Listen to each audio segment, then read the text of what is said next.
Y tú vas a empresas que son grandes, que tienen tremenda responsabilidad y delivery, y te das cuenta que el incentivo no está puesto, por ejemplo, en innovar. Entonces, tu oferta de valor no es prioritaria. Y tú dices, pero es que si lo hicieran con esta tecnología, contaminarían menos, harían más rápido, Es que no, es que ahí no está mi Claro, pero meta. ahí te das cuenta cuando no todo el mundo está viendo el mundo o no está teniendo tu visión. Y eso puede llegar a ser frustrante. Latin Minds es un espacio donde conoceremos a las personas detrás de los personajes, a los seres humanos de carne y hueso con virtudes, defectos, miedos, alegrías, decepciones, caídas y levantadas, como tú, como tú. Acompáñame a descubrir a las mentes extraordinarias detrás de ideas y proyectos extraordinarios. Bienvenidos. Hola, buenos días, buenas tardes, buenas noches, querida comunidad, ¿cómo les va? Un capítulo más de Latin Minds.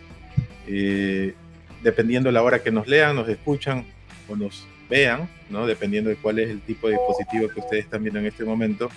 Un capítulo más en Latin Minds donde, como ustedes saben, pues conversamos con personalidades y con mentes brillantes latinas alrededor del mundo. Y hoy tenemos también una invitada de lujo que queremos conocer mucho más a fondo su historia. Estamos con Jennifer Salvo. Jennifer, un gusto y bienvenida. Hola, encantada de conocerlos, de conectar con ustedes.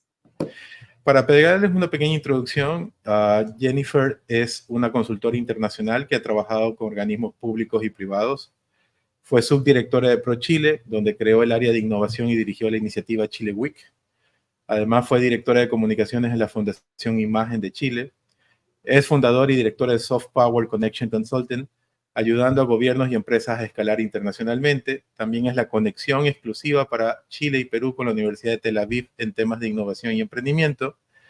Jennifer también dirige la revista OF y es panelista en Mega Noticias, Plus Prime y Radio Infinita. Tiene más de 20 años de experiencia en políticas públicas, diplomacia pública y promoción internacional. Y fue la primera chilena elegida por Vital Voice y es mentora de Startup Chile. También ha trabajado como periodista y asesora en comunicación y marketing internacional, entrevistando a figuras como Mikhail Gorbachev y Mario Vargas Llosa. Jennifer es experta en narrativa pública, formada por Marshall Ganz, y tiene diplomas en innovación, creatividad, macroeconomía y relaciones internacionales. Impresionante tu historia, Jennifer. Jennifer, la primera pregunta que nos asalta o que me asalta es, antes de empezar la conversación te explicaba que en Estados Unidos todo lo que es el mercado emprendedor, el mercado empresario latino, está cada vez más siendo copado por mujeres emprendedoras, por mujeres empresarias. ¿Ok? Aún así hay muchos retos y muchas dificultades, ¿no? Muchas de las personas que nos ven en nuestra audiencia en este tipo de contenidos son mujeres empresarias, mujeres emprendedoras, y que lo que buscan sobre todo es ver historias o conectarse un poco con historias y conversaciones. En tu caso, a nivel personal, ¿cuáles son, sobre todo, quiero pensar en tus propios obstáculos, no lo que se le puso al sistema, sino qué cosas tú sentiste que tuviste que vencer para poder crecer y desarrollarte mucho más uno a uno, pero sobre todo cuestiones que tengan y que sean ligadas contigo? ¿Tú dices al tema de género o como individuo? No, de manera individual, no necesariamente relacionada al tema de género.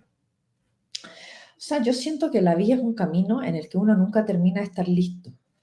O sea, como uno siempre tiene la fantasía que vas a llegar a una meta, ¿no? Y que ha sido todo lo contrario. Mi historia yo encuentro que es singular en el sentido como que me he reinventado muchas veces, ¿no? Fui periodista, una periodista destacada, dura, en medios.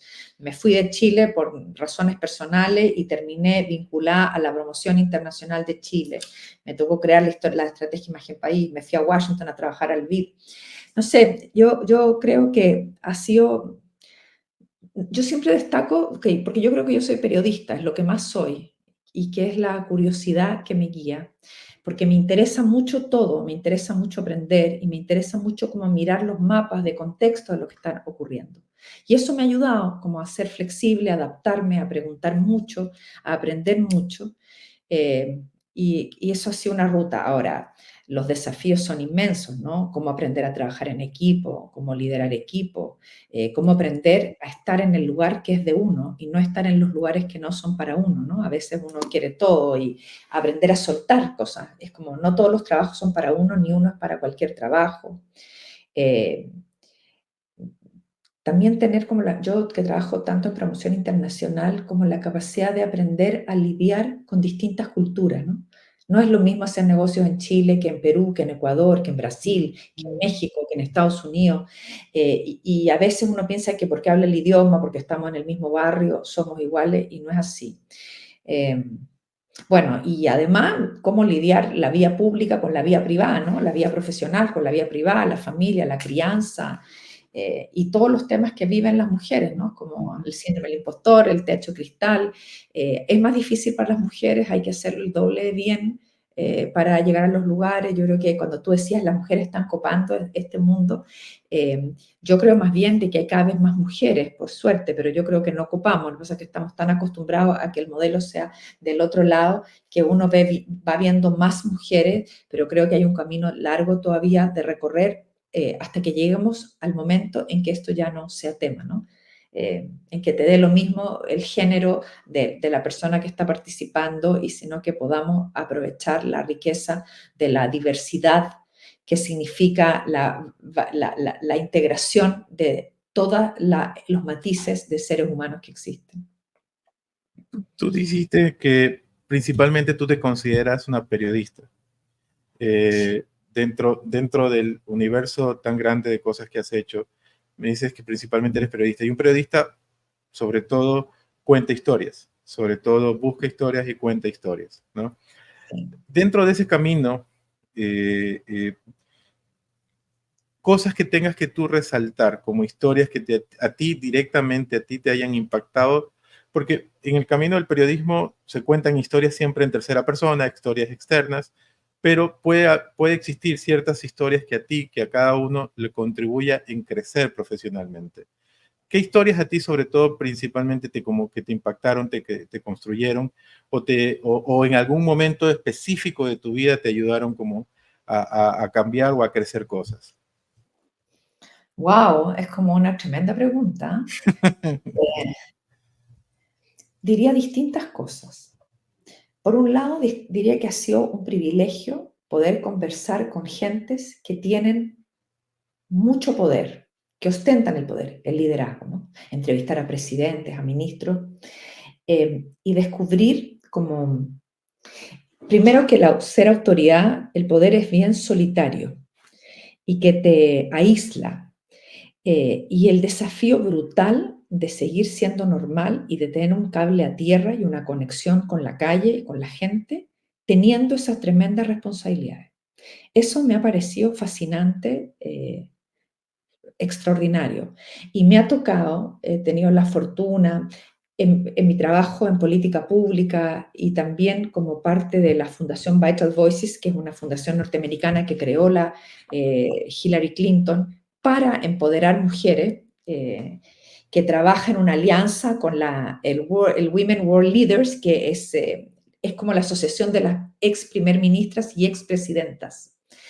Y tener estas conversaciones de conocer el ejercicio del poder femenino, que también ha sido para mí muy importante, eh, como quizás para tomar conciencia de lo que significa ser mujer en este mundo y ejercer el poder, ¿no? Como por un lado las virtudes del liderazgo femenino y por otro lado los desafíos. No sé, la presidenta Bachelet me decía, por ejemplo, que sobre ella se comentaba mucho, por ejemplo, la ropa que usaba.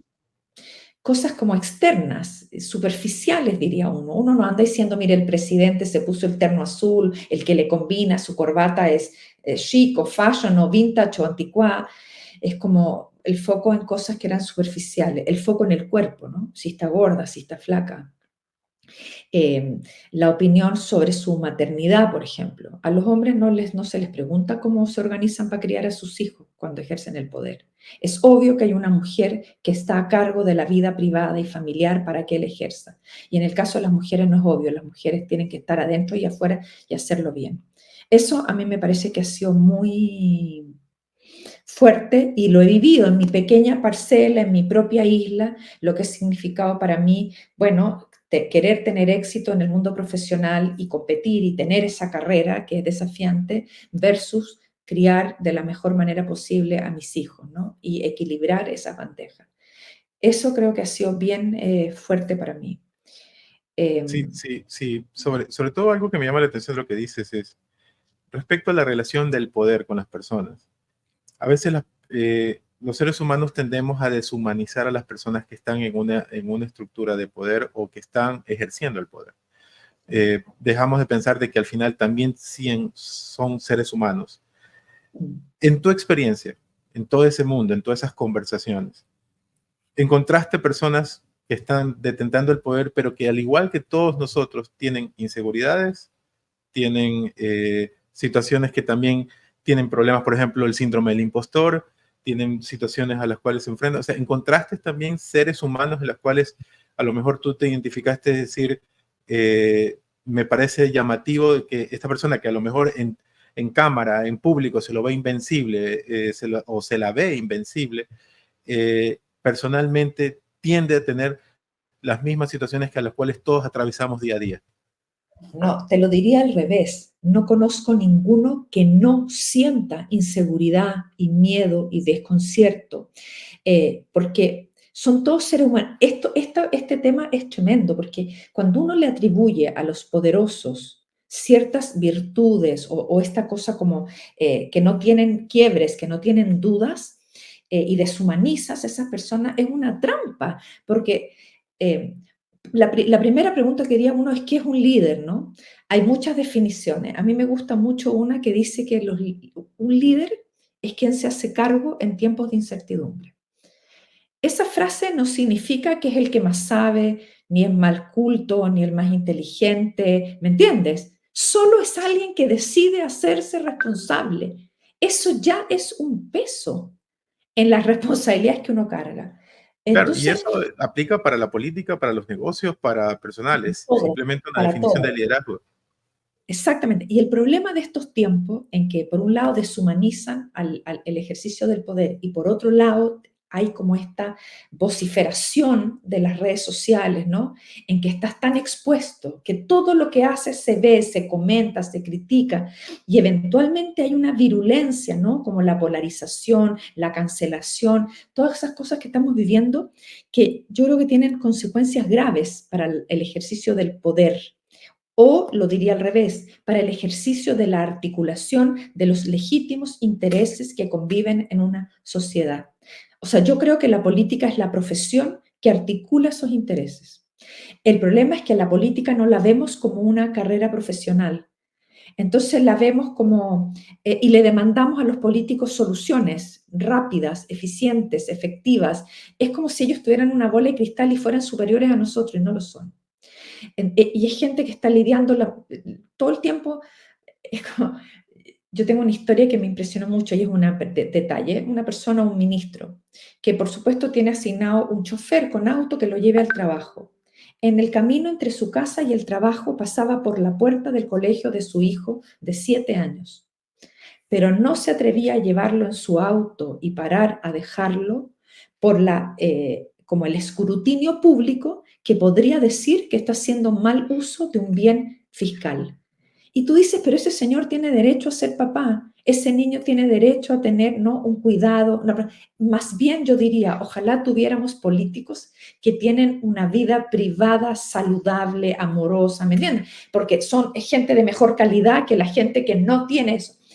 Eh, yo siento que estos tiempos desincentivan mucho el ejercicio del poder de la gente más consciente, responsable, seria y capaz, Bueno, porque se hace muy coincido difícil. contigo y es justamente la parte de creo que entender que cualquiera que está bajo el escrutinio público, sea un líder político, un líder empresarial, un líder, es un ser humano, es un padre, es un hijo, es un esposo, es una esposa, es un hermano, es una persona que comete errores, que tiene inseguridades, que también que tal vez pueda parecer fácil pararse entre 3.000 personas y hablar, y seguramente dentro de sí tiene inseguridades y que tiene muchas situaciones. Y en eso allí quiero enfocarme mucho más en ti.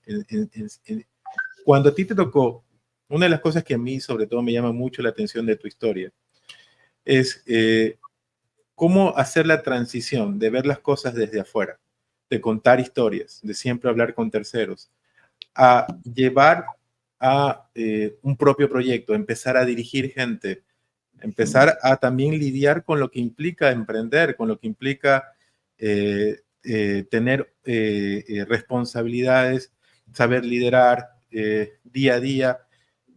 ¿Cómo pudiste tú hacer esa transición? ¿Cómo pudiste poder lidiar ya no viendo las cosas en tercera persona y contándolas, sino que empezándolas a sentir tú directamente a nivel personal y enfrentándolas tú directamente a nivel personal?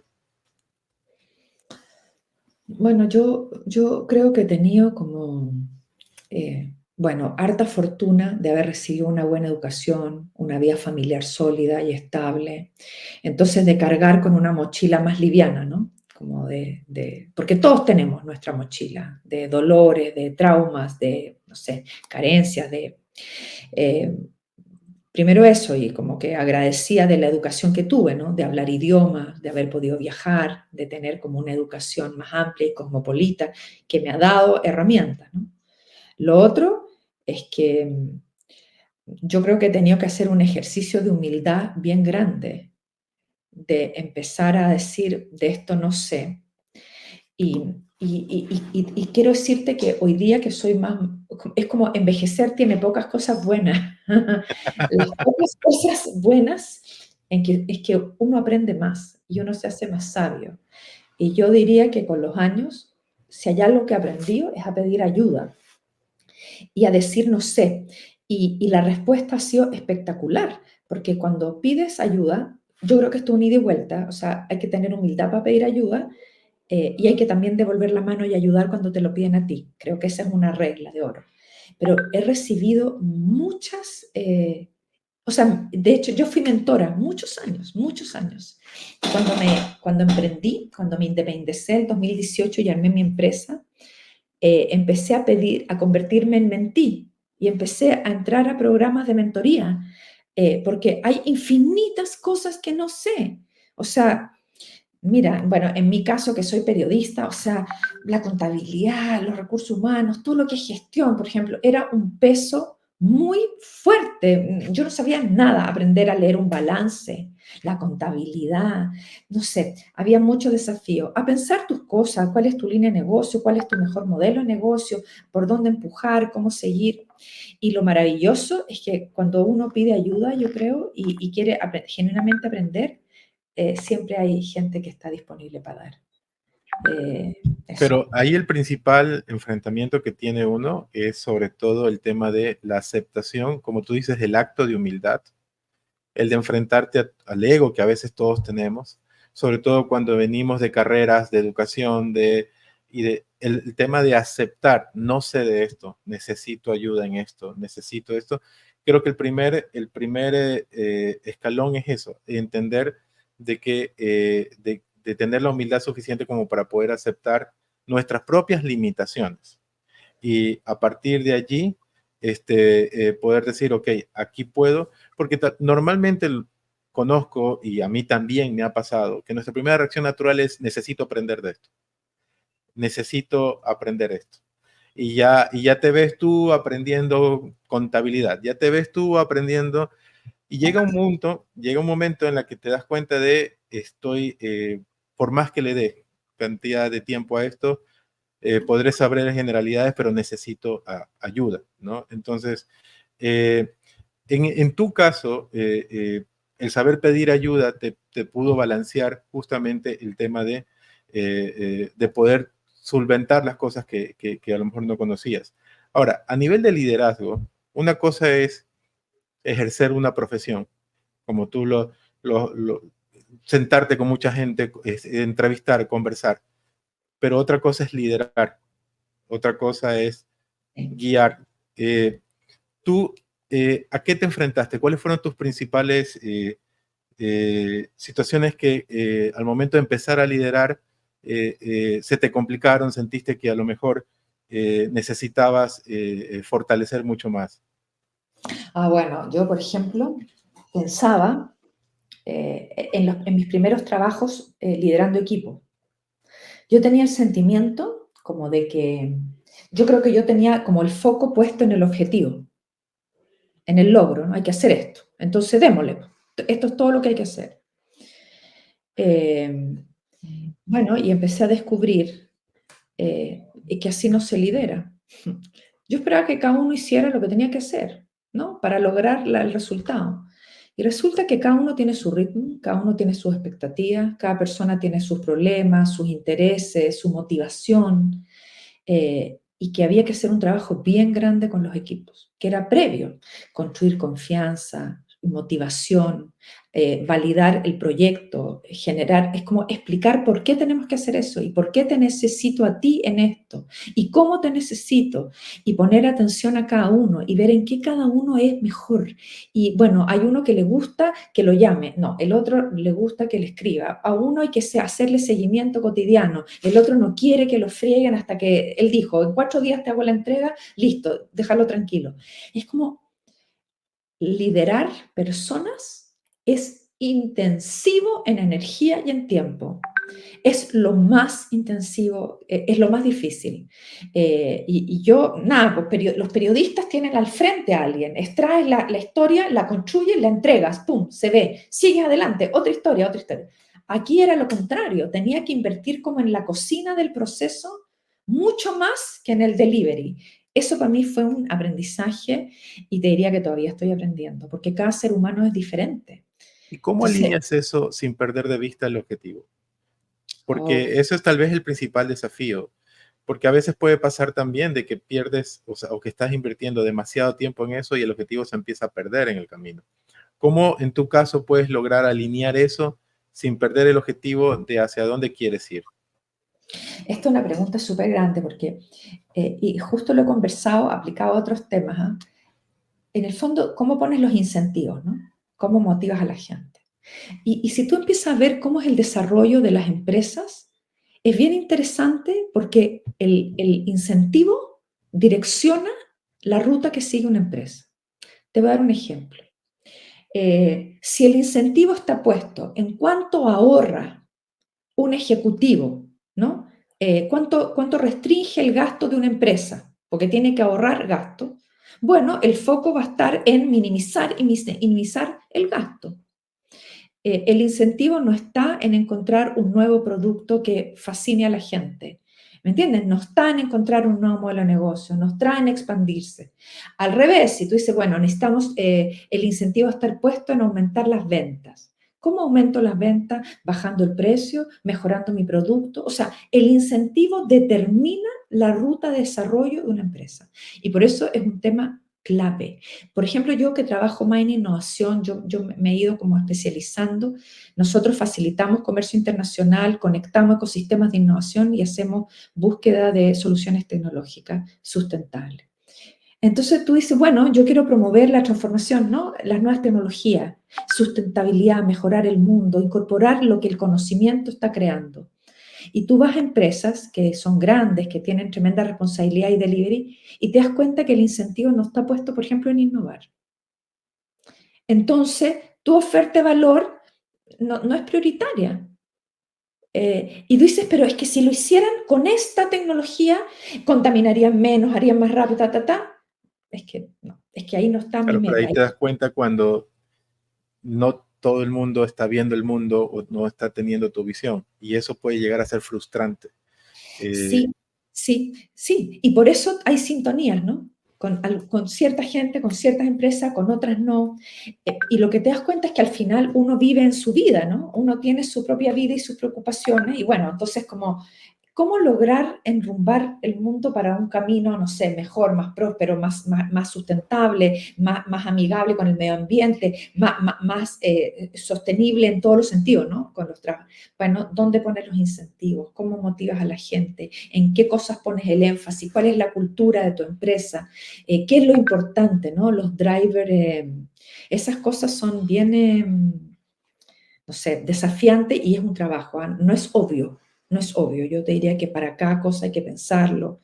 Eh, y lo otro también es que hay que saber sintonizar con tu público, porque a veces, no sé, a mí me pasa que yo soy súper interesada, aprendo muchos temas, entonces a veces veo cosas y me embalo y digo, esto es pero una bomba, hay que seguir para allá. Y usted que a la empresa no le interesa mi bomba, aunque sea genial, aunque sea interesante, es que no tienen recursos, no es ese su Eso foco, es no mucho de pueden... emprendedor, eso es mucho de que nos pasa a los emprendedores. O sea, nos entusiasmamos muy rápidamente con algo, pensamos que va a ser lo mejor, incluso lo lanzamos, lo empujamos y después te das cuenta que el mercado o a veces hasta tu propio equipo te dice no va a funcionar. Y entender eso o aceptar eso también es un acto de humildad, ¿no? Y es un acto posible. Ahora, para hacer honor a tu tiempo, dos cosas adicionales. ¿Qué skills personales tuyos tú tuviste que trabajar y fortalecer para ejercer un mejor liderazgo, para ser una mejor empresaria, una mejor emprendedora? Skills personales directamente. Bueno, mi capacidad de aprender y de relacionarme con los equipos. Eso es algo que, uff, eso es muy importante. Lo segundo que yo diría es aprender a tener foco. Yo soy periodista, ¿ok? Entonces tengo una curiosidad por el mundo tremenda. Me interesan muchos temas, muchos. Eh, y creo que tengo que moderar no mi interés, pero las actividades. O sea, hacer foco para poder ser más profundo en lo que uno hace. Cuando te amplías mucho, te dispersas y conoces menos. Al final, ¿no? Es como que la profundidad es menor. Yo creo que hacer foco ha sido algo muy importante para mí. O sea, Lo el otro, enfoque, o sea, el el lograrte enfoque. enfocar en algo en específico y Sí, eliminar el ruido. sí. Lo otro te diría la capacidad de escucha. Escuchar bien, o sea, la comunicación está llena de sutilezas. Ya es un milagro que podamos comunicarnos. Y permíteme ahí hacer una derivada. Cuando uno escucha, participa tu oído, ¿no? Que es como el órgano biológico que puede escuchar. Pero participa tu cerebro fundamentalmente, que decodifica la onda y la convierte en sonidos y palabras. Pero tú tienes una historia, un background cultural, un origen geográfico que le pone carga a lo que uno escucha. Entonces, ¿cómo uno es capaz de escuchar de verdad para entender a cabalidad lo que el otro quiere decir y las sutilezas que están en esa comunicación? Yo creo que mientras mejor escucho, más oportunidades detecto y mejor sintonizo con mis clientes, con mis equipos, bueno, y en mi vida personal también. Y para finalizar, dirigido para la audiencia que nos está escuchando o que nos va a escuchar, empresarios, empresarias, eh, dueños de negocio o gente que está también en carrera en el mundo financiero. Tres cosas. Un consejo que a ti te haya servido. Algo que a ti te haya servido. Un consejo que te hayan dado que a ti te haya servido. ¡Ay! Tantos, tantos. He aprendido Pero tal vez tanto. uno que el que más te haya marcado. Eh, bueno, todo el tema del...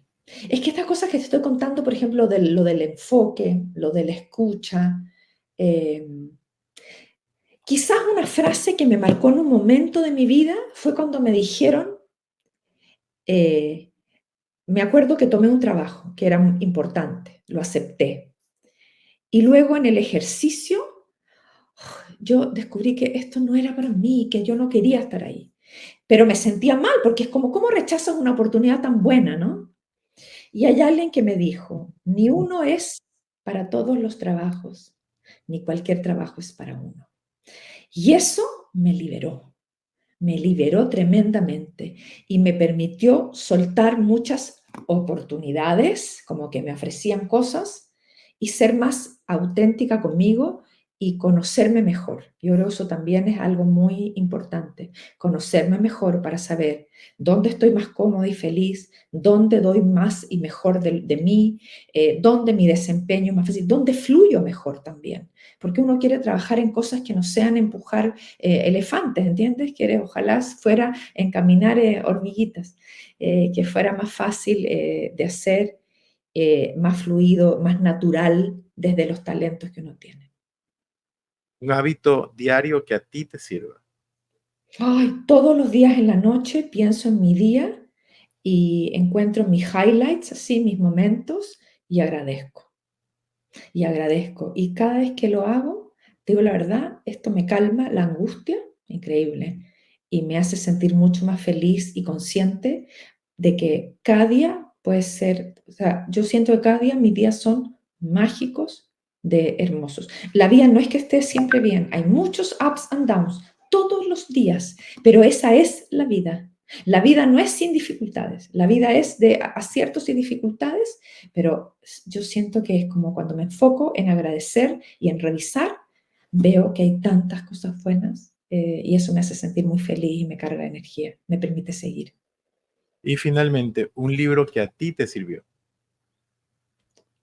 Ay, mira, no sé si me sirvió es la palabra, pero me maravillé mucho con un libro que se llama El infinito en un junco, que es la historia del papel. Y que en el fondo es la historia de la humanidad. Me pareció espectacular. Bellamente escrito, más un ensayo, y se lee como si fuera una novela, te lleva y te lleva todo el camino suavemente, y es muy profundo de cómo esa tecnología, la tecnología del papel, ¿no? Que empieza como la piedra, el papiro, el papel, lo digital, ¿no? Que es la escritura compartida, eso es el papel, cómo nos ha moldeado como sociedad. Jennifer, muchísimas gracias. Para la comunidad que nos sigue y que nos va a escuchar, ¿dónde te pueden encontrar si necesitan conocer mucho más de ti o escucharte mucho más? Ay, muchas gracias. Mira, soy medianamente activa en LinkedIn, así que busquen mi nombre, Jennifer Salvo, pero Jennifer con Y al medio, no con I. Lo vamos a dejar igual en los comentarios, toda tu información, pero en LinkedIn sobre todo. Sí, yo en Instagram subo cosas personales, poquitas de vez en cuando. Sí, diría que LinkedIn es mi espacio donde pienso, comparto cosas, las cosas que hago, las cosas que siento y pienso. Sobre todo también yo voy a recomendar, yo vi 2 videos tuyos en YouTube de 2 charlas tuyas que me gustaron muchísimo, que también le vamos a dejar aquí la recomendación para que la puedan ver y escuchar porque me gustaron muchísimo tu charla en eventos de emprendedores, videos que me parecieron muy interesantes que también te pueden encontrar. Ay, qué amoroso, muchas gracias, te agradezco la conversación. Y quizás para contarles una última cosa para la gente que le interese seguir, yo trabajo mucho con una persona excepcional que fue el que creó el chip de los autos autónomos. Un ingeniero innovador creó la compresión de imágenes, gracias a quien podemos hoy día conversar así online, las pantallas, los aviones, un tratamiento para el cáncer, fue parte del desarrollo del programa antimisiles Star Wars de la NASA y que vendió su empresa en Mobileye en $15.000 millones. Lo fascinante de esto es que después de vender su empresa, y lo cuento también por las vidas que uno puede tener, ¿no? Él fue un ingeniero, le costó, fue difícil, habla sobre el emprendimiento y es lento. Bueno, y la hizo, ¿no? Y luego hizo su doctorado en filosofía y hoy día viaja por el mundo hablando sobre la ética de la inteligencia artificial. Así que vamos a estar la mitad de agosto, recorriendo Perú, Colombia, Panamá, hablando de estos temas, así que vamos a estar súper activos compartiendo, y es un tema tan candente para compartir y pensar, ¿no? Lo que se nos viene, lo que ya está en la tecnología. Espectacular. Jennifer, muchísimas gracias por tu tiempo, muchísimas gracias por compartir con nosotros y espero estar siempre en contacto y que nuestra comunidad también te pueda en algún rato escribir o escucharte muchísimo más. Un abrazo. Muchas gracias a ti, muchos éxitos, cariño.